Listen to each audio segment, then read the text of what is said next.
Ciao a tutti amici di YouTube, io sono Fabio ed oggi andiamo a vedere come trasformare il proprio iPhone in un iPhone Red, ovvero quello che ha la scocca in rosso come gli ultimi modelli usciti. Apple, a partire dall'iPhone 7, ha deciso di produrre un modello particolare, a livello estetico intendo, del suo melafonino. Questo perché la casa americana ha voluto sostenere la battaglia contro l'HIV e l'AIDS, in maniera che l'acquisto del dispositivo può contribuire a fornire test, consulenze e terapie per decine di milioni di persone che convivono con questo problema. Questa finitura rossa ha avuto un enorme successo anche perché fino a quel tempo Apple usava quasi principalmente due colori per i suoi device, ovvero il nero e il bianco, ad eccezione però degli iPhone 5 Color. Numerose aziende che producono scocche e cover hanno lanciato delle particolari pellicole adesive che fanno assomigliare gli iPhone neri e bianchi a quelli rossi ed ecco il risultato.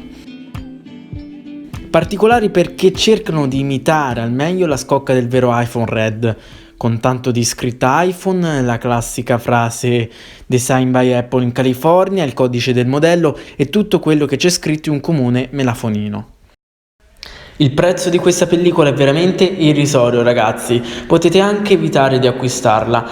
Se di solito utilizzate Wish, forse avrete intuito di che cosa parlo. Io l'ho acquistata proprio da questo store online cinese che ultimamente sta avendo tanto successo, tanto da avere persino pubblicità anche sui nostri canali TV italiani.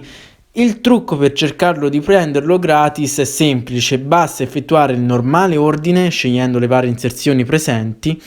Se la pellicola arriva in ritardo, cosa che succede a tante persone, potete chiedere un rimborso completo a Wish e dopo nemmeno un minuto ecco a voi che vi restituiranno i soldi spesi per l'acquisto del prodotto e l'eventuale spedizione. Se vi arriva in anticipo puntuale, avrete pagato solamente quei 2-3 euro con spedizione inclusa, quindi non mi sembra un prezzo molto eccessivo. Io l'ho da qualche mese e sembra come la prima volta che l'ho applicata. Certo, bisogna stare attenti perché comunque dei graffietti possono essere fatti, però la colla utilizzata è veramente resistente. Finora non ho avuto parti che si sono scollate dal dispositivo. Per una soluzione ancora più realistica occorrerebbe sostituire la vera scocca con quella di un iPhone Red, ma la procedura non è indicata per tutti, tocca avere una certa dimestichezza nello smontare e montare questi componenti, oltre a possedere gli appositi strumenti. Voi che ne pensate di questa alternativa? Fatemelo sapere nei commenti sotto al video.